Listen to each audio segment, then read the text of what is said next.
అందరికీ hi. So ఇవాళ reading ఏంటి అని అంటే, మీ మనసులో ఉన్న పర్సన్ నుంచి లవ్ మెసేజెస్ అన్నమాట. సో ఏం మెసేజెస్ ఉన్నాయో చూద్దాం మనం. అండ్ ఈ రీడింగ్ లో ఉన్న పాజిటివ్ ఎనర్జీ మీరు క్లెయిమ్ చేసుకోవాలి అని అనుకుంటే, ఈ రీడింగ్ మొత్తం చూసిన తర్వాత ఒక లైక్ ఇచ్చి I claim this positive energy అని కానీ, గ్రాటిట్యూడ్ అని కానీ, థ్యాంక్ యూ యూనివర్స్ అని కానీ కమెంట్ చేయడం మాత్రం అస్సలు మర్చిపోకండి కింద.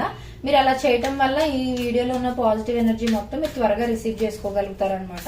అండ్ ఇది జనరల్ రీడింగ్ అండి, అందరికీ కనెక్ట్ అవ్వాలని లేదు. ఎవరికి కనెక్ట్ అవుతుందో వాళ్ళు తీసుకోండి. ఎవరికైతే కనెక్ట్ అవ్వట్లేదో ఈ వీడియో మీకు కాదని అర్థం చేసుకోండి. ఈ వీడియో టైమ్లెస్ రీడింగ్ అండి ఇది. సో ఈ రీడింగ్ మీ కళ్ళ ముందుకు ఎప్పుడు వచ్చినా సరే అది మీకు కనెక్ట్ అవుతుంది అని అంటే ఆ వీడియో మీకోసం అని అర్థం అనమాట. సో ఇప్పుడు లేట్ చేయకుండా మనం వీడియోలోకి వెళ్ళిపోతాం. ఎవరికైనా పర్సనల్ రీడింగ్స్ కావాలి అని అంటే ఒకసారి డిస్క్రిప్షన్ చెక్ చేయడం మాత్రం అస్సలు మర్చిపోకండి. ఎందుకనంటే చాలా అఫోర్డబుల్ ప్రైజెస్ కి మనం పర్సనల్ రీడింగ్స్ అనేవి చేస్తున్నాం.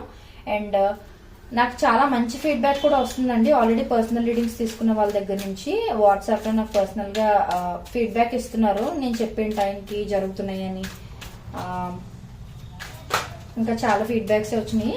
సో మీకు ఒకవేళ పర్సనల్ రీడింగ్ కావాలి అని అనుకుంటే చెక్ చేసుకొని మీకు ఓకే అయితే నన్ను కాంటాక్ట్ చేయండి. Universe please give me accurate reading. Universe, నా కలెక్టివ్ మనసులో ఉన్న పర్సన్ నుంచి నా కలెక్టివ్ కి లవ్ మెసేజెస్ ఏంటి యూనివర్స్? నా కలెక్టివ్ మనసులో ఉన్న పర్సన్ నుంచి నా కలెక్టివ్ కి లవ్ మెసేజెస్ ఏంటి యూనివర్స్?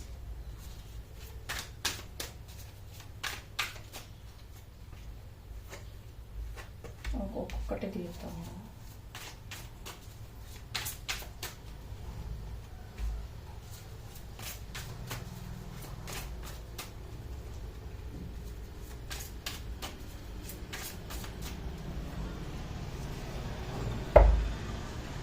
ఓకే, సో మీ పర్సన్ ఏంటంటే సమ్ కన్ఫ్యూజన్ లో ఏదో ఉన్నారండి. సో అందుకని ఐ డోంట్ అండర్స్టాండ్ అని, I can't express my self అని ఇవన్నీ చెప్పాలనుకుంటున్నారు. ఎందుకనంటే మేబీ వాళ్ళైనా మిమ్మల్ని ఒక క్లమ్జీ సిచ్యువేషన్ లో పెట్టి వెళ్ళిపోయి ఉండొచ్చు, లేదనంటే మీ సైడ్ నుంచి మీరు సరైన క్లారిటీ ఏదైనా ఇచ్చి ఉండకపోవచ్చు అనమాట. సో అందుకే ఏంటంటే ఏదో సమ్ సిచ్యువేషన్ గురించి వీళ్ళు ఏం అర్థం చేసుకోలేకపోతున్నారు అన్నట్లుగా చూపిస్తుంది అనమాట. అండ్ ఇంకొకటి ఏంటంటే ఇంకొంతమందికి ఎలా కనెక్ట్ అవ్వచ్చు అని అంటే, మేబీ ఇది ఫ్యూచర్ లో ఈ రిలేషన్షిప్ లైఫ్ లాంగ్ ఉంటుందా లేదా నాకు అర్థం కావట్లేదు, అసలు ఏం జరుగుతుంది నా లైఫ్ లో, అసలు నేను సెటిల్ అవుతానా లేదా నాకు అర్థం కావట్లేదు, ఇలా అనమాట. ఇలాంటి ఏ ఇల్యూజన్స్ అయినా సరే దీని కింద వస్తాయన్నమాట. అండ్ ప్రస్తుతం అయితే మీ పర్సన్ మీకు వాళ్ళ లైఫ్ లోని వాళ్ళ మనసులో ఏం నడుస్తుందో అది మీకు చెప్పే సిచ్యువేషన్ లో లేరు. సో అందుకు వాళ్ళు మీకు ఏం ఎక్స్ప్రెస్ చేయలేరు ప్రస్తుతం అన్నట్లుగా చూపిస్తుంది అనమాట మనకి ఇక్కడ. అండ్ ఇంకొకటి ఏంటంటే my life is a mess right now. So definite గా వాళ్ళ లైఫ్ లో ఏదో జరుగుతుందండి, అంటే సంథింగ్ ఏదో మెస్డప్ గా అయిపోయింది అనమాట. సిచ్యువేషన్స్ వాళ్ళ కంట్రోల్లో లేవు, ఏదో ప్రాబ్లం ఫేస్ చేస్తున్నారు. అందుకే ఏంటంటే వాళ్ళకి సిచ్యువేషన్ అర్థం కావట్లేదు, ఈ రిలేషన్షిప్ ఫర్దర్ వెళ్తుందా లేదా, నేను అనుకుంటున్నట్లుగా నేను ఈ రిలేషన్షిప్ ని ముందుకు తీసుకెళ్లగలనా లేదా, నా పర్సన్ కి నేను తగిన టైం ఎఫర్ట్స్ పెట్టగలనా లేదా, వాళ్ళకి నచ్చిన ఫ్యూచర్ నేను ఇవ్వగలనా లేదా అని too many doubts, thoughts, illusions అనమాట. సో ప్రస్తుతం మీకు చెప్పకపోయినా ఆర్ చెప్పినా వాళ్ళ లైఫ్ అయితే బయటకు కనిపించేంత బ్యూటిఫుల్ గా అయితే లేదండి.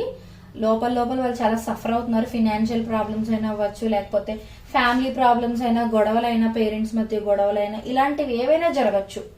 సో మెస్డప్ గా ఉంది లైఫ్ అన్నట్లుగా చూపిస్తుంది అనమాట. I want to be different. Me person కి ఏంటంటే అందరిలాగా కామన్ పర్సన్ లాగా ఉండాలని అనుకోవట్లేదు, ఏదో డిఫరెంట్ గా యూనిక్ గా ఉండాలి అన్నట్లుగా మీ పర్సన్ అయితే అనుకుంటున్నారు అన్నట్లుగా చూపిస్తుంది అనమాట. సో వీళ్ళ వే ఆఫ్ ట్రీట్మెంట్ కూడా డిఫరెంట్ గా ఉండొచ్చండి. ఎలా అంటే అందరూ ఒక రకంగా కన్వే చేస్తే వీళ్ళు మేబీ, ఇప్పుడు చాలా మంది చూడండి డైరెక్ట్ గా మాట్లాడి మనసులో ఏముందో అది అలా చెప్పేస్తారు. కానీ మేబీ ఈ పర్సన్ క్వైట్ డిఫరెంట్ అయి ఉండొచ్చు. ఎలా అంటే వాళ్ళకి మనసులో ఎంత ప్రేమ ఉన్నా చెప్పే విధానం వేరేగా అయి ఉండొచ్చు, బట్ అది అర్థం చేసుకున్న వాళ్ళకి అర్థమవుతుంది కదా. సో అలా వీళ్ళు ఏ విషయంలోనైనా సరే మిగిలిన వాళ్ళతో పోల్చితే వీళ్ళు కొంచెం డిఫరెంట్ గా ఉండే కైండ్ ఆఫ్ పర్సన్ అనమాట. అదొకటి, వీళ్ళే అలా ఉండాలనుకుంటున్నారు. యాక్చువల్ గా డిఫరెంట్ గా యూనిక్ గా ఉండాలి అని అనుకుంటున్నారు వీళ్ళే.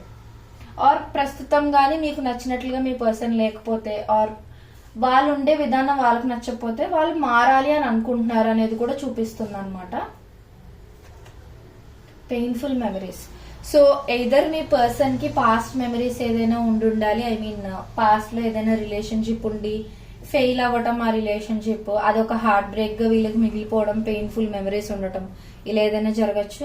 లేకపోతే రీసెంట్ టైమ్స్ లోనే వాళ్ళ ఫ్యామిలీ మెంబర్ ఎవరైనా ఎక్స్పైర్ అవ్వటం గానీ, ఆర్ వాళ్ళ క్లోజ్ ఫ్రెండ్ కి ఎవరికైనా యాక్సిడెంట్ లాంటిది, ఇలాంటివి ఏవైనా జరగటం వల్ల వాళ్ళ లైఫ్ సడన్ గా మెస్డ్ అప్ గా మారిపోవటం గానీ, ఇలాంటిది ఏదైనా జరిగే ఛాన్సెస్ కూడా ఉన్నాయి. లేదు అని అంటే మీరు ఒకవేళ సెపరేషన్ లో గానీ ఆర్ బ్రేకప్ అయిపోయింది మీ ఇద్దరికి అని అంటే ఆ మెమరీస్ ని కూడా వాళ్ళు క్యారీ చేస్తున్నారు అన్నట్లుగా చూపిస్తుంది అనమాట. ఇది జనరల్ రీడింగ్ కాబట్టి ఏ సిచ్యువేషన్ పాసిబిలిటీ ఉందో నేను చూపిస్తున్నాను. మీకు ఎలా కనెక్ట్ అవుతుందో ఆ పాయింట్ మీరు అలా కనెక్ట్ చేసుకోవచ్చు. It is dark without you. So నాకు తెలిసినంత వరకు ఈ పెయిన్ఫుల్ మెమరీస్ అనేది మీకు రిలేటెడ్ అయి ఉండొచ్చండి. సో మేబీ మీ నుంచి పర్సన్ ప్రస్తుతం దూరంగా ఉండటమో, సెపరేషన్ లో ఉండటమో, ఇలాంటిది ఏదైనా జరిగి ఉండొచ్చు. కానీ మీరు లేని లైఫ్ వీళ్ళు అసలు ఊహించుకోలేకపోతున్నారు, అసలు వీళ్ళ జీవితంలోని వెలుగే లేదు అన్నట్లుగా ఫీల్ అవుతున్నారు అనమాట. I'm blocked. సో మేబీ వీళ్ళు అన్ని రకాలుగా బ్లాక్ అయిపోయారు అనమాట. అంటే ఫినాన్షియల్ స్టెబిలిటీ ఉండకపోవటం, రీసెంట్ టైమ్స్ లో వీళ్ళ ఫ్యామిలీ మెంబర్ కి ఎవరికైనా ఏదైనా జరగటం, ఆర్ వీళ్ళకి రెస్పాన్సిబిలిటీస్ పెరిగిపోవటం, ఇలాంటివి ఏవైనా జరుగుండొచ్చు. లేకపోతే వీళ్ళు జాబ్ కోల్పోవడమో, వీళ్ళు బిజినెస్ లో లాస్ రావటమో, లేకపోతే ఇప్పటికి ఇంకా జాబ్ లేకపోవటం, ఏదైనా అయి ఉండొచ్చు సిచ్యువేషన్. అన్ని రకాలుగా నేను స్టక్ అయిపోయాను, నేను ఇప్పుడు ఏం చేయలేని సిచ్యువేషన్ లో ఉన్నాను అన్నట్లుగా మీ పర్సన్ అయితే చెప్పాలి అని అనుకుంటున్నారు అనమాట. అండ్ షూర్లీ పాస్ట్ కి సంబంధించిన మెసేజెస్ కూడా మనకి ఇక్కడ రిఫ్లెక్ట్ అవుతున్నాయి. సో ఎవరో వీళ్ళని బాగా హర్ట్ చేశారంటండి. సో సమ్ టైమ్స్ ఎలా అంటే వీళ్ళు మేబీ టూ మచ్ ఎక్స్పెక్ట్ చేసి ఉండొచ్చు, ఆర్ వీళ్ళ ఎక్స్పెక్టేషన్స్ కి అవతల పర్సన్ ఎవరో రీచ్ అయి ఉండకపోవచ్చు. సో అందుకు వీళ్ళు కూడా ఎలా భయపడుతున్నారంటే మీరు కూడా వీళ్ళని అలానే ట్రీట్ చేస్తారేమో, హర్ట్ చేస్తారేమో అన్నట్లుగా కూడా భయపడే సిచ్యువేషన్స్ ఉన్నాయన్నమాట. ఆ మాట కూడా మీ పర్సన్ అయితే మీకు చెప్పాలి అని అయితే అనుకుంటున్నారు అనమాట. And what do you see me? And వీళ్ళకి కూడా ఒక క్వశ్చన్ కూడా ఉందండి. అసలు నువ్వు నాలో ఏం చూస్తావు, నేను నీకు ఎలా నచ్చాను, నేను నీకు ఏ విధంగా కనిపిస్తున్నాను, అంటే అందరూ నన్ను ట్రీట్ చేసినట్టే నువ్వు ట్రీట్ చేస్తున్నావా, ఆర్ నన్ను ఇంకా ఎక్కువ అర్థం చేసుకుంటున్నావా, ఆర్ అపార్థం చేసుకుంటున్నావా? టూ మెనీ క్వశ్చన్స్ అనమాట. ఈ వీళ్ళకి అసలు నిద్ర ఎలా పడుతుందో కూడా నాకు అర్థం కావట్లేదు. నాకు తెలిసినంత వరకు వీళ్ళకి సరిగ్గా నిద్ర కూడా పట్టుండకపోవచ్చు. ఎందుకనంటే లైఫ్ ప్రస్తుతం చాలా మెస్టప్ గా ఉంది, మీరు లేని లోటు కనిపిస్తుంది, సమ్ పెయిన్ఫుల్ మెమరీస్ ఏవో ఉన్నాయి. రీసెంట్ టైమ్స్ లో వాళ్ళ ఫ్యామిలీలో బిగ్ టవర్ మూమెంట్ ఏదో జరిగింది. టవర్ మూమెంట్ అంటే సడన్ షాక్, ఇలాంటిది ఏదైనా జరిగి ఉండొచ్చు. ఎవరో వీళ్ళని బాగా హర్ట్ చేశారు, వీళ్ళు అన్ని విధాలుగా స్టక్ అయిపోయారు, అసలు వీళ్ళకి ఏం అర్థం కావట్లేదు. సో ఇదన్నమాట సిచ్యువేషన్. ఈ రీడింగ్ లో ఉన్న పాజిటివ్ ఎనర్జీ మొత్తం మీరు త్వరగా రిసీవ్ చేసుకోవాలని అనుకుంటే I claim this positive energy అని కానీ, గ్రాటిట్యూడ్ అని కానీ, థ్యాంక్ యూ యూనివర్స్ అని కానీ కమెంట్ చేయడం మాత్రం మర్చిపోకండి. అండ్ డిస్క్రిప్షన్ చెక్ చేసేయండి. పర్సనల్ రీడింగ్స్ కావాలని అంటే నన్ను కాంటాక్ట్ చేయొచ్చు. డిస్క్రిప్షన్ లో నేను ప్రైస్ డీటెయిల్స్ అన్ని మెన్షన్ చేశాను. మీకు నెక్స్ట్ ఎలాంటి వీడియోస్ కావాలో కూడా నాకు చెప్పడం మర్చిపోకండి. Thank you so much.